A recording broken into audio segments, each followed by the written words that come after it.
E aí, pessoal, tudo bem? Sejam bem-vindos mais uma vez ao canal Matemática com o Rubão. Eu sou o professor Rubem Carneiro e nessa nossa aula nós vamos começar a falar sobre conjuntos. Será uma série de aulas. Basicamente, eu vou explorar todo o assunto de conjunto nessas aulas, então eu convido você a vir comigo para conhecermos um pouquinho mais sobre esse que é um dos primeiros tópicos de álgebra, um dos primeiros tópicos de matemática, onde nós estabelecemos uma linguagem, onde utilizaremos nos demais tópicos. Então, vamos lá. Para começar, o que vem a ser um conjunto? Conjunto faz parte daquilo que nós chamamos na matemática de noções primitivas. O que são noções primitivas?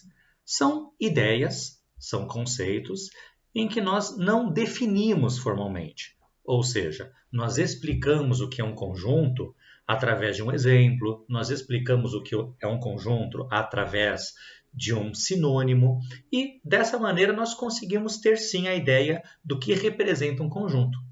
E não é tão estranho você pensar sobre conjuntos, porque a palavra conjunto faz parte da nossa língua.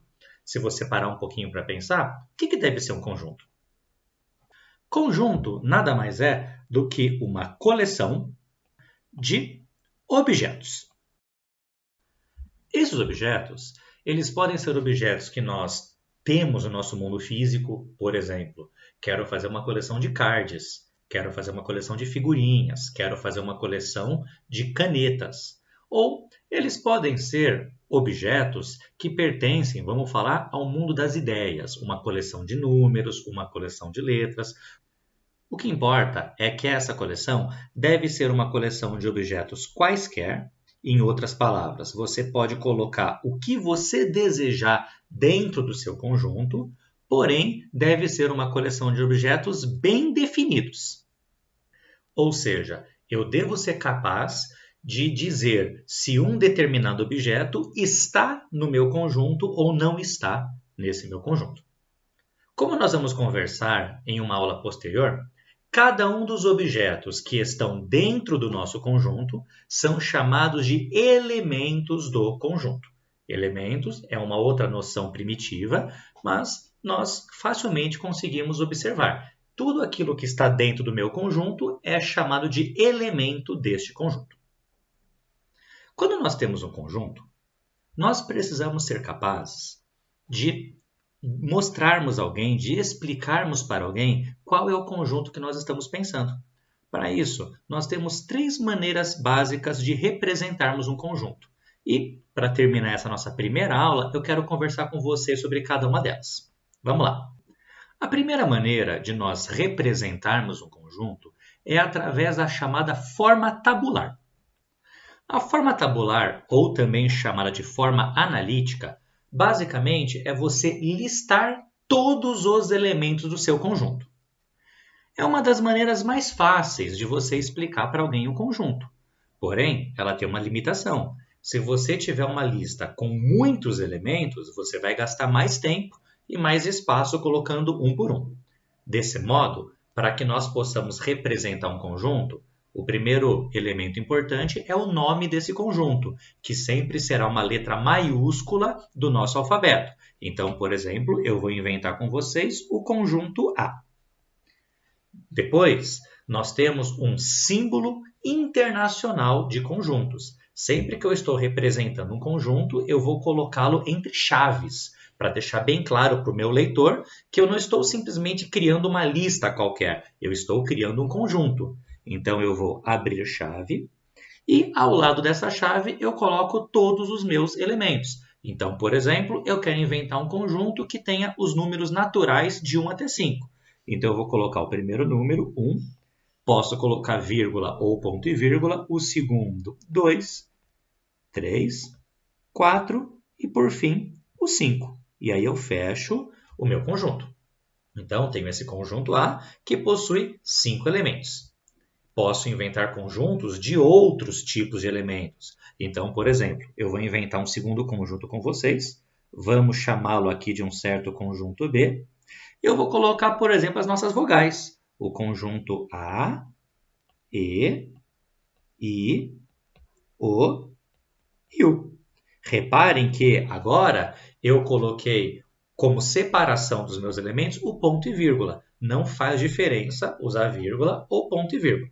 E eu posso criar conjuntos com elementos distintos, com elementos que parecem ser de tipos diferentes. Então, eu vou inventar aqui um conjunto C, e nesse conjunto C eu vou colocar o número 5, eu vou colocar a letra D, e vou colocar aqui dentro um conjunto, o conjunto 1 e 2. Então, eu tenho um conjunto que tem 3 elementos. O primeiro elemento é o número 5, o segundo elemento é a letra D, e o terceiro elemento é um conjunto que possui como elementos 1 e 2. Tá? Na nossa aula de pertinência, daqui a 2 aulas, nós vamos conversar um pouquinho mais sobre esse tipo de situação. Por enquanto, eu quero apenas mostrar que eu posso fazer uma lista com todos os elementos do meu conjunto. A segunda maneira de nós representarmos um conjunto é a chamada forma sintética, ou a sentença aberta. Nessa forma, ao invés de nós dizermos um por um quem são os elementos do nosso conjunto, nós vamos dizer uma propriedade que os nossos elementos possuem. Ou seja, nós vamos procurar uma característica comum a todos os nossos elementos. Quando eu vou escrever algum conjunto usando essa sentença aberta, eu sempre vou começar, mais uma vez, colocando o nome do meu conjunto. E este nome, como acabamos de conversar, ele vai ser uma letra maiúscula do nosso alfabeto. Vou colocar uma chave para dizer que começarei a escrever o meu conjunto e, ao invés de usar e colocar a minha lista dos elementos, a primeira coisa que eu vou escrever é que tipo de elemento nós vamos ter no nosso conjunto. Como assim, que tipo de elemento? Eu posso falar que é um conjunto de números, é um conjunto de letras, é um conjunto de dias da semana. Ou seja, eu vou começar dizendo o que você vai encontrar no interior do meu conjunto.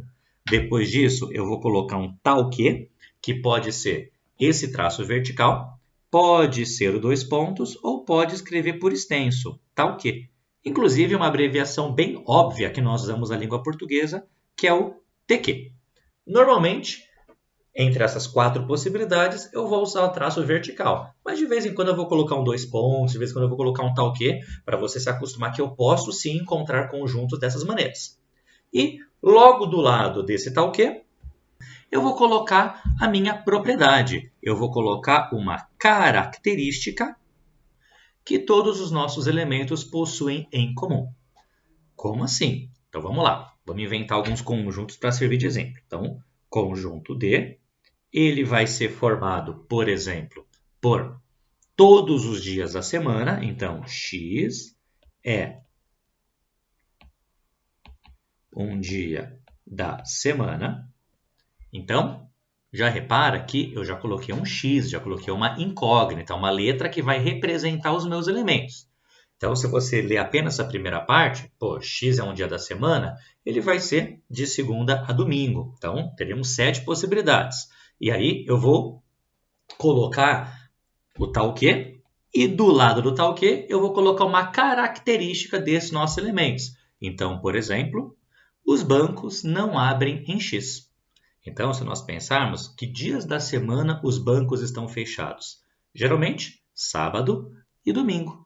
Então, essa minha sentença aberta, ela está representando o conjunto que, se eu fosse utilizar a forma tabular, ele seria formado pelo sábado e pelo domingo. Tudo bem? Colocando um outro exemplo numa linguagem um pouquinho mais matemática, eu posso inventar agora o conjunto que eu vou chamar de conjunto E, que ele vai ser formado por todos os números naturais. Então, quem são os números naturais? 0, 1, 2, 3, 4 e vai embora para o infinito. Tudo bem? Já esqueceu disso? Futuramente teremos algumas aulas sobre os conjuntos numéricos, onde eu vou falar com os naturais com mais calma. Tal que, então vamos colocar aqui 2 pontos agora para lembrar que eu posso usar outros símbolos. Esse meu número, somado com 2, vai ser igual a 5. Aí eu posso pensar, que número somado com 2 vai dar 5? Isso aí, o número 3. Então, esse meu conjunto vai ser formado apenas pelo número 3. Tudo bem? Essa é a segunda maneira. Ela é bastante interessante porque Caso eu tenha muitos elementos, ao invés de colocar uma lista colocando um por um dos elementos, eu coloco uma característica e todo mundo vai entender o conjunto que eu quero passar.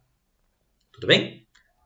A terceira forma de nós representarmos um conjunto é o chamado diagrama de Venn, também conhecido como diagrama de Euler-Venn. Alguns livros vão colocar só diagrama de Venn, é o mais conhecido realmente. Outros livros vão colocar esses dois nomes, Euler-Venn, ou inverter a ordem deles, Venn-Euler.